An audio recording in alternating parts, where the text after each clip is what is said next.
इस बीच ईरान का जिक्र हुआ तो ईरानी हथियारों की बरामदगी को लेकर तनाव कैसे बढ़ता हुआ नजर आ रहा है, यह भी अपने दर्शकों को बता दें। यूएस सेंट्रल कमांड ने कार्रवाई को बताया जायज। यमन के रास्ते में जब्त किए गए ईरानी हथियार अमेरिका और सहयोगी देशों ने इसे मिलकर जब्त किया। तो अमेरिका और ईरान एक दूसरे के जानी दुश्मन मुल्क।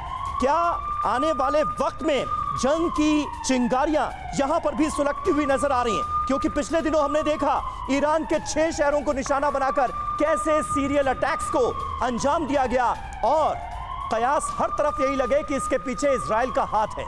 लेकिन इजराइल को लेकर ईरान ने अपनी चुप्पी तोड़ी नहीं। दूसरा अटैक हुआ, लेकिन उसके बावजूद भी ईरान का जो सख्त रुख नजर आना चाहिए था इन हमलों के बाद, वो नजर नहीं आया। इसके पीछे क्या वजह है, कौन सी खिचड़ी पक रही है, ये समझने की कोशिश करते हैं। समझते हैं कि ईरानी हथियारों पर अमेरिकी कब्जे की ये लोगों को हर रोज जरूरत पड़ने वाली लॉन्ड्री बिजनेस शुरू करके महीने का 3 लाख फायदा बनाते हैं। आपको करना है तो फ्रीडम ऐप को अभी डाउनलोड कीजिए। नई कहानी क्या है? अमेरिकी कब्जे में ईरानी हथियारों का अब जखीरा। समुद्री रास्ते से यमन भेजे जा रहे थे ईरानी हथियार।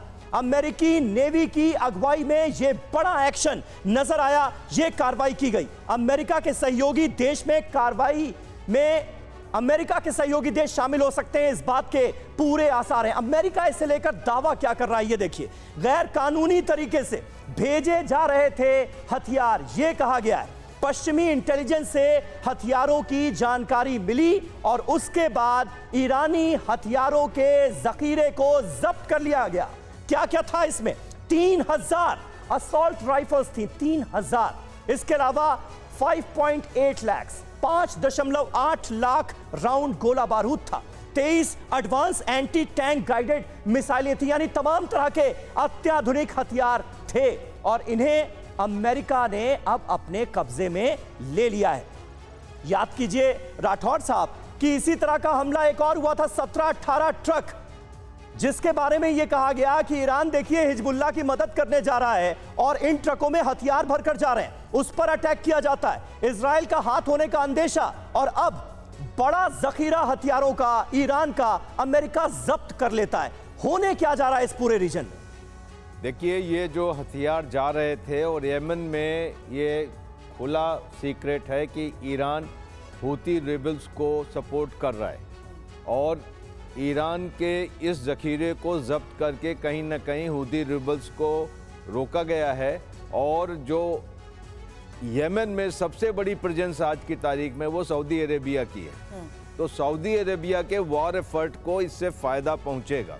और ऐसा ही नहीं है कि ये यमन पे हथियार जाके वहाँ रुक जाते हैं, उसके बाद ये आगे प्रोलिफरेट होते हैं। ये एक ग्लोबल नेटवर्क है इलीगल वेपन्स का, तो अमेरिका ने इसको रोक लिया है और जिसकी वजह से ईरान बेशक तिलमिलाएगा और कहीं ना कहीं इससे सऊदी अरेबिया को फ़र्क पड़ेगा, क्योंकि हूती रेबल्स को हराने में या रोकने में कामयाबी मिलेगी। बिल्कुल सही बात है। और ईरान मिडिल ईस्ट का इकलौता ऐसा मुल्क है जो अमेरिका से आंखों में आंखें डालकर बात करता है। लेकिन ताज्जुब इस बात का कि लगातार हो रहे इन अटैक्स के बाद और इस जब्ती की कार्रवाई के बाद ईरान का उतना सख्त रिएक्शन अभी सामने नहीं आया। इसके पीछे वजह क्या है, यह भी जानने की कोशिश होगी। ये लोगों को हर रोज जरूरत पड़ने वाली लॉन्ड्री बिजनेस शुरू करके महीने का 3 लाख फायदा बनाते हैं। आपको करना है तो फ्रीडम ऐप को अभी डाउनलोड कीजिए।